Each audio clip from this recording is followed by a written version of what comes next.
Hello and welcome to a video review of Robot Hero's first movie, Protoform Jazz, and The Fallen. Now, I do have the... Oops, something stuck to his little claw there. I do have both the figures they came with. He came with Frenzy and he came with Brawl. I do have two of these. One of them I found on the bus when I was in, like, 4th grade, or 2nd grade, or whatever. So I do have two of these figures, and I only had The Fallen from Revenge of the Fallen, so I figured I'd grab the two closest ones to where The Fallen was to do this review. So for the moment, we're going to move him out of the way, and we're going to take a look at Jazz's first form. So you got Protoform Jazz here. No articulation other than arms can move. Pretty basic. This one can do a full 360. Head can rotate about that far. So not a whole lot to him. His feet are warped, so he doesn't want to stand. I need to warp his feet. We got the little plates there. The Autobot logo. Got, I always assumed this was like a gun or like a kind of like a Pip-Boy form. If you ever play Fallout, this is what it kind of looks like. This side just has bare wires. He only has 4 fingers, as Jazz only had the 4. Got his big old weird webbed feet. I know they're not supposed to be webbed, but they always look like that. Lots of nice paint actually on him. Sadly, there's more paint on, I believe, both of these two figures and the deluxe and the robot replica. The robot replica has less paint than these Jazz. But yeah, you got the little joints kind of looking stuff up the shoulder. You got little parts there. Got his little crotch piece there. Got little black details. Got his weird heel spurs. You got his weird like backpack, kind of like a surfboard. Little black details.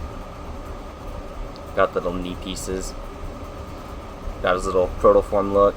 And what's nice about these, if you want a bunch of protoforms, since all the Autobots essentially look kind of the same in protoform mode, I think Jazz was a little smaller, but honestly, this makes a great protoform. And we're going to look at Jazz as a Pontiac Solstice. So you got the grill picked out there, you got his waist. Doesn't have the logo picked out, of course. You got the details there. You got little blue details. These are the gold hands. Got the tires, got his little smirk, got his little weird ears. Got his gun there, which is weirdly on his side. With the Autobot logo, the tires going up the back. Kind of dirty. He's seen some play. This is my original childhood one. I mean, as that one is too. But this guy, this dirt and grime will strike fear into the Decepticons. This guy has fought everyone from Tidal Wave to Megatron to everyone.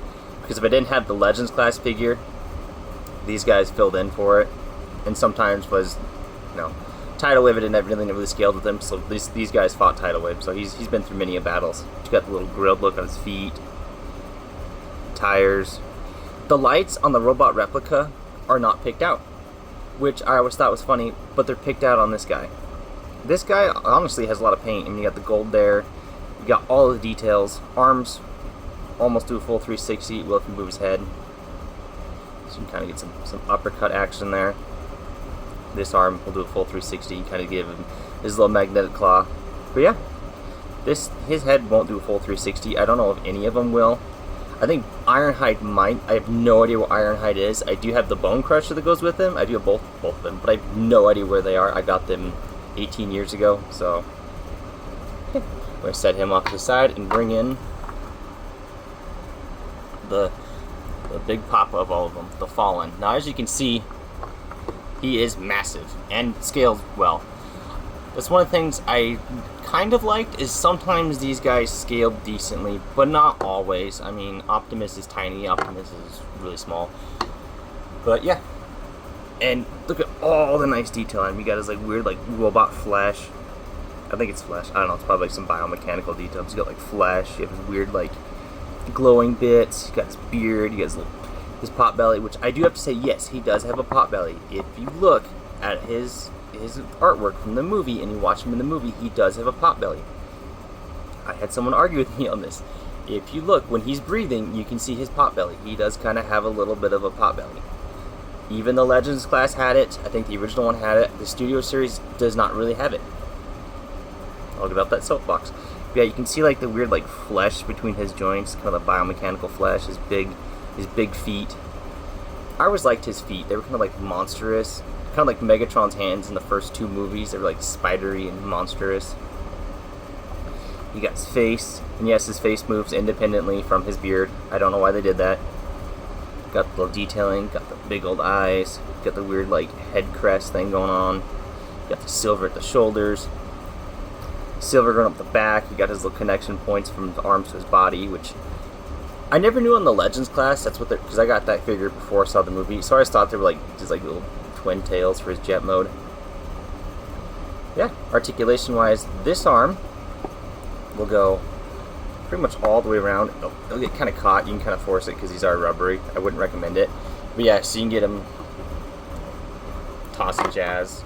I'll do that better. Even though Jazz wasn't in the second movie, you can get him just be like, "You're not in this movie. Get out of here. Get. There. Okay." And then this, he will stand on his own, but he's really heavy. I mean, he's got some heft. So if you have his arm kind of pointed down. And yes, the elephant in the room. I don't know why Hasbro did this. They should have switched the arms. Don't, if you don't know what that's referencing, just don't. This video is probably going to get demonetized for that one. But anyways, yeah, this arm will go all the way back. The little nub doesn't catch, so yeah, you can get him like doing the Lion King with Jazz, and then also throwing him because Jazz is dead. Yeah, and then this arm, you got like kind of the same detail. Not a whole lot to say about these guys. Pretty basic. And this guy actually has the robot replicas for Revenge of the Fallen. Some of them had really nice paint. The Ratchet has nice paint. I do have him. The Starscream is meh. The Jetfire's it needs some more, but the Fallen looks pretty good. I got this figure because I cannot find a robot replica's Fallen for what I want to spend. And then I spent 20 bucks on this guy. I mean, he does scale with the robot replica's Jetfire. I didn't get him out of storage, but yes, he does scale with it, because canonically Jetfire is like 55 feet and the Fallen is 45 feet. So it does scale pretty well with that one. I always liked the Fallen, but the toys always made him look spindly. I don't know, this figure's kind of got the chibi, more child-friendly proportions, but I love how chunky he is, especially when you like put him next to these guys. He just has this chunk to him, this imposing chunk, like my Matrix, and he's gonna jump on Optimus Prime and be in the movie for 5 minutes and get his face ripped off. But yeah, this has been a quick look at these. I might do more of these. Growing up, I didn't have a whole lot of money. I didn't get an allowance, so these were cheap, so I ended up getting a whole lot of them. So yeah, let me know your thoughts on the robot heroes, and I will catch you next time.